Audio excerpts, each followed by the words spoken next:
परम गुरुवे नमः। परापर गुरुवे नमः। परमात्मा गुरुवे नमः। आत्मा गुरुवे नमः। आदि गुरुदेव अनादि गुरुदेव अनंत गुरुदेव। अखिल गुरुदेव चरण गुरुदेव शरण गुरुदेव।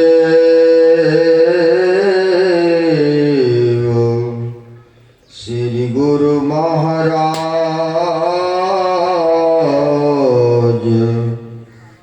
चरणारविंदो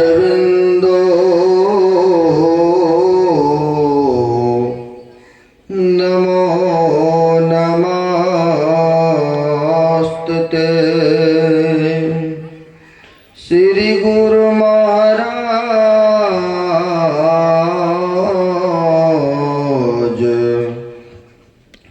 चरणारविंदो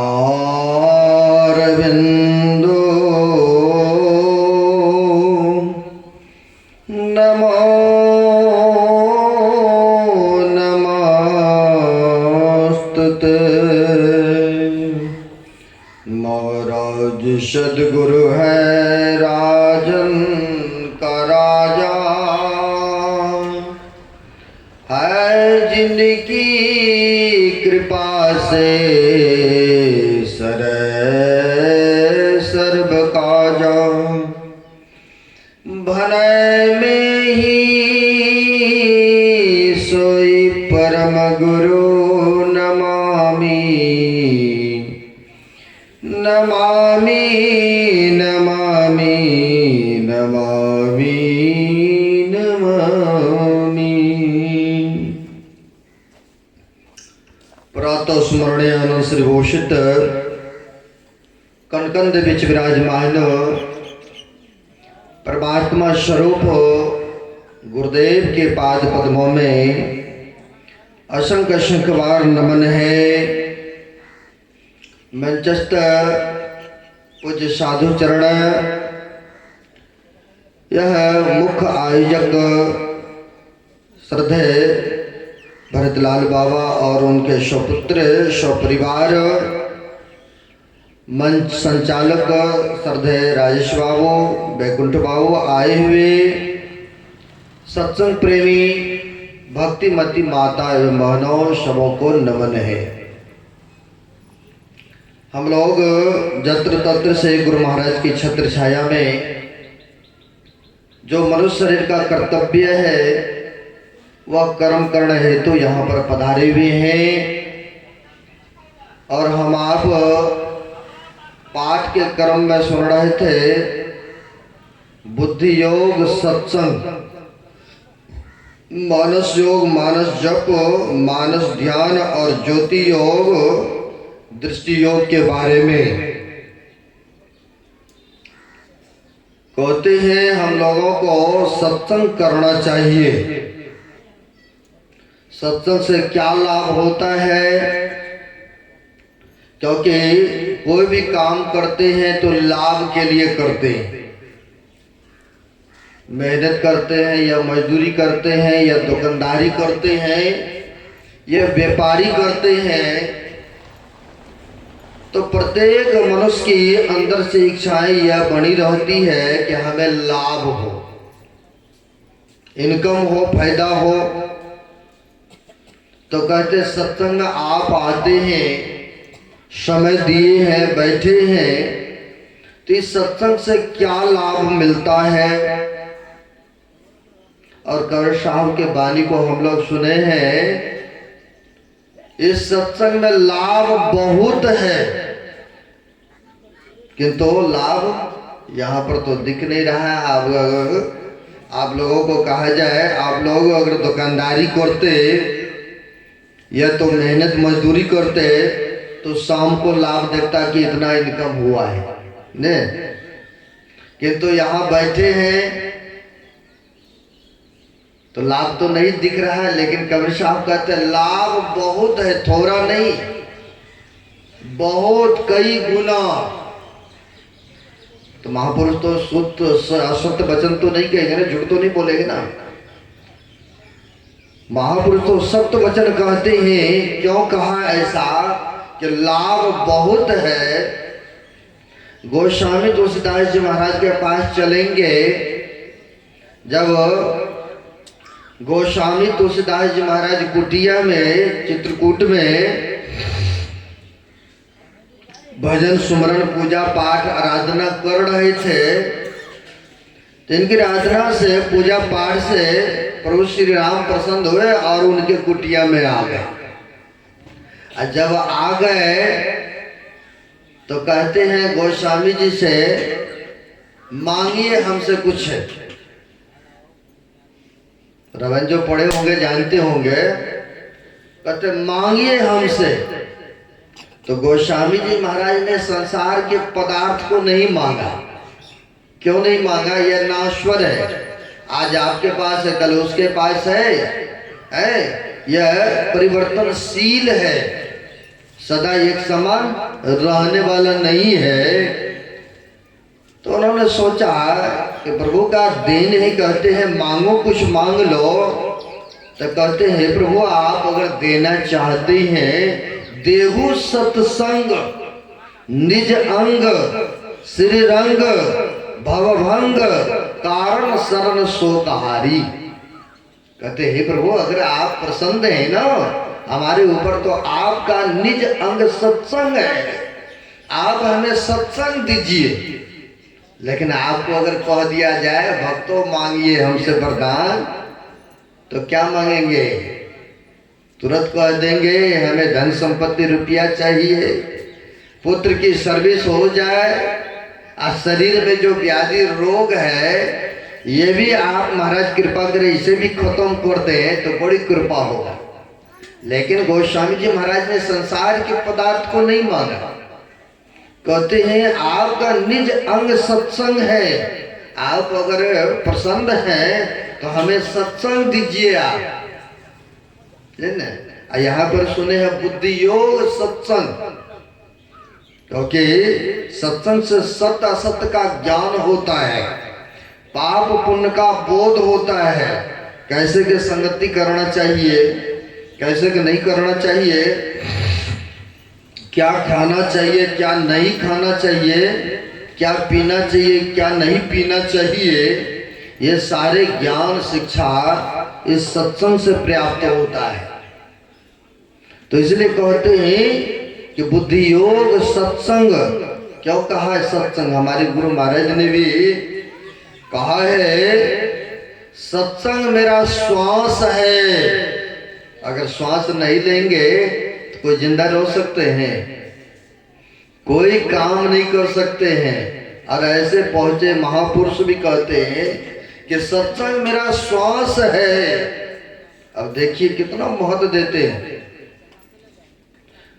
इस सत्संग से। कहते हैं लाभ बहुत है, इस सत्संग से बहुत लाभ होता है। आप कहेंगे क्या लाभ होता है? क्योंकि कबीर साहब की वाणी को सुने हैं। अब आपको मैं बताऊंगा, दिखाऊंगा कि सत्संग में आने से, संत महापुरुष के चरण में जाने से, शरणागत होने से क्या लाभ होता है। संतों की परंपरा रही है धर्म के प्रसार लोगों को सद्ज्ञान देने की, क्योंकि संत महापुरुषों का अवतरण जो होते हैं यह भला के लिए, लोगों को उपकार के लिए ही होते हैं। रवैन को पढ़ते हैं, कहा है संत उदय संतत सुखकारी, अब विष सुखद जिम इंदु तुम्हारी। कहते संतों के उदय होना विश्व के कल्याण के लिए होते हैं। जैसे सूर्य देवता का उदय होना मानव के कल्याण के लिए दिखते हैं, कारोबारों करते हैं, यानी सबों को प्रकाश मिलता है। और कहते हैं रात्रि में चंद्रमा का उदय होते हैं, तो कहते हैं चंद्रमा जब उदय होते तो रात्रि में भी दिखता है, तो कहते हैं इनका तो सीमित है समय। चंद्रमा रात में उदय होते हैं, प्रकाश करते हैं, सूर्य देवता दिन में करते, लेकिन संत जो उदय लेते हैं, जन्म लेते हैं या संसार में अवतरण लेते हैं, विश्व सुखद विश्व के कल्याण के लिए संत महापुरुष ये धरातल पर आते हैं। तो सत्संग से क्या लाभ होता है? परंपरा रहा है संत महापुरुषों का यह सद्ज्ञान बांटने का। तो पंजाब में 10 गुरु हो गए, उनमें से प्रथम गुरु हो गए गुरु नानक देव जी महाराज, बड़े उच्च कोटि के महापुरुष हुए हैं। संतों की परंपरा रही है धर्म का प्रसार। वह अपने शिष्य के साथ, जो उनके साथ में थे बाला और मर्दाना शिष्यों के साथ धर्म के प्रचार के लिए भक्तों ने आमंत्रित करते थे, जाया करते थे, उपदेश करते थे। तो एक जगह इसी तरह से जैसे यह सड़क है, पास में पंडाल लगा हुआ है, इसी प्रकार से सत्संग हो रहा था। लोगों को पता चला कि वहां पर सत्संग हो रहा है, महापुरुषों का आगमन हुआ है। तो बहुत लोग पैदल यात्रा करते हुए सड़क जा रहे थे। तो एक सज्जन पूछते हैं कि आप लोग इतने सारे एकत्र होके कहाँ जा रहे हैं?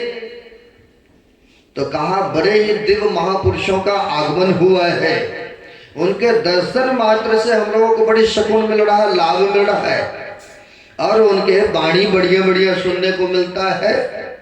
सत्संग हो रहा है, इसलिए हम लोग सत्संग में जा रहे हैं। तो सज्जन ने कहा क्या हम भी जा सकते हैं आपके गुरु महाराज के सत्संग में?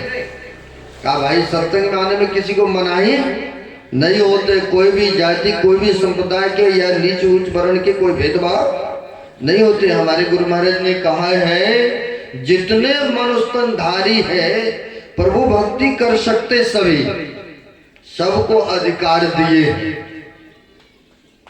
तो कहा हाँ जी चलिए सत्संग में जाना चाहते हैं, बड़ी खुशी की बात है।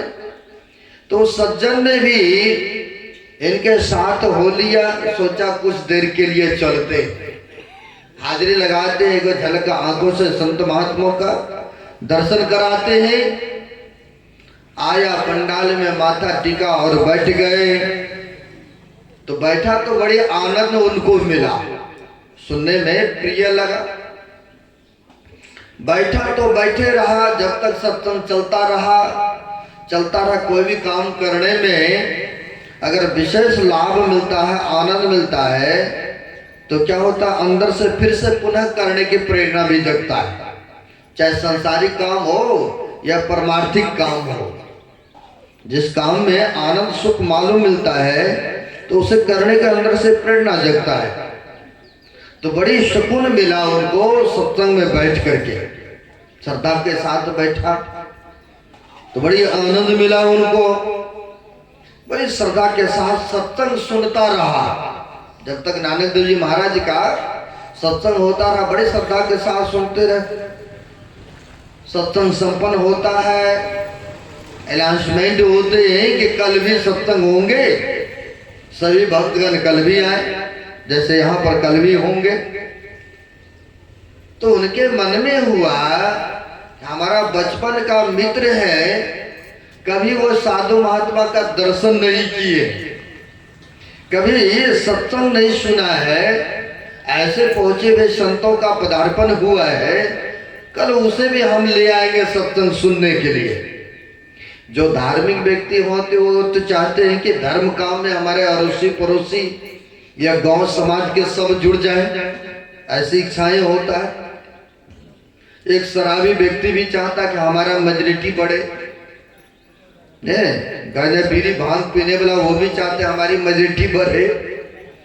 लेकिन जो धर्म काम करते हैं उनके भी अंदर से इच्छा होती है कि हमारे संस्था में जुड़े, सत्संग में जुड़े और वह व्यक्ति भी धर्म काम में लग जाए न, क्योंकि आपकी बुद्धि अच्छी है, धर्म काम में लगे हैं, सत्कर्मों को करते हैं, इसलिए आप चाहते हैं कि दूसरे भी व्यक्ति धर्म काम करना प्रारंभ करे। शराब पीना, जुआ खेलना या दूसरे की निंदा चुगलियां करना या मांस मच्छी अंडा गंडा खाते हैं या छूट जाए, धर्म काम में लग जाए, ऐसे